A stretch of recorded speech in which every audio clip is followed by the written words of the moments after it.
Organs का अतिया देना तेलंगाना के साबिका आईटी वजीर व बीआरएस के कारगुजार सदर केटीआर का अहद।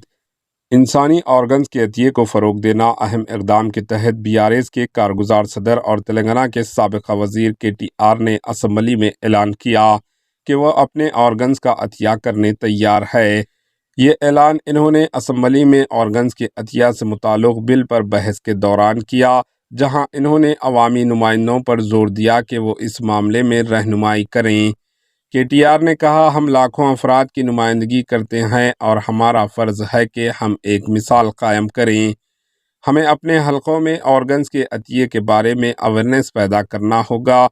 केटीआर ने दीगर अरकान असम्बली को भी इस मुहिम में शामिल होने की तरग़ीब दी और स्पीकर से दरख्वास्त की कि वो असम्बली अहाते में दस्तकी मुहिम का आगाज़ करें। इन्होंने मज़ीद ऐलान किया कि वो बतौर गवाह सबसे पहले दस्तखत करेंगे ताकि इस इंसान दोस्त इक़दाम की अहमियत को उजागर किया जा सके। ब्यूरो रिपोर्ट, एहजे न्यूज़। ఎందుకంటే అందరి తరపున మా పార్టీ అందరి తరపున కూడా నేను మాట్లాడలేను సార్.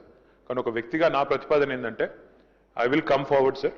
నేను అవయవదానానికి అసెంబ్లీ వేదికగా నా మద్దతు ప్రకటిస్తూ మనందరం కూడా let us lead by example. House నుంచి మనందరం కూడా ఇక్కడ ఉన్న వాళ్ళందరం కూడా if we can lead by example, మన ఒక్కొక్కరం కూడా 2 లక్షల మందికి 3 లక్షల మందికి ప్రతినిధులం సార్ ఇక్కడ. కాబట్టి ఒకరోజు స్పీకర్ గారు దయచేసి మీరు హౌస్లోనే ఇక్కడ అసెంబ్లీలోనే ఒకరోజు అందరం కూడా పేపర్ సైనింగ్ క్యాంపెయిన్ కూడా పెట్టినట్టయితే సైన్ చేయాలనుకున్న వాళ్ళం, ఎందుకంటే అందరం కూడా ఎమ్మెల్యేలు, మనం లెటర్స్ లీడ్ బై ఎగ్జాంపుల్. మన నియోజకవర్గాల్లో ఆర్గాన్ డొనేషన్ ని ఎంకరేజ్ చేస్తే నేను వరుసలో ముందుండి నేను సంతకం పెట్టడానికి మొదటి సభ్యుడిగా ముందుకు వస్తున్నాను. Thank you. एहजे न्यूज़ के यूट्यूब चैनल को सब्सक्राइब करें और बेल आइकन को दबाना ना भूलें ताकि आपको हर नई आने वाली वीडियो का नोटिफिकेशन बर वक्त मिल सके।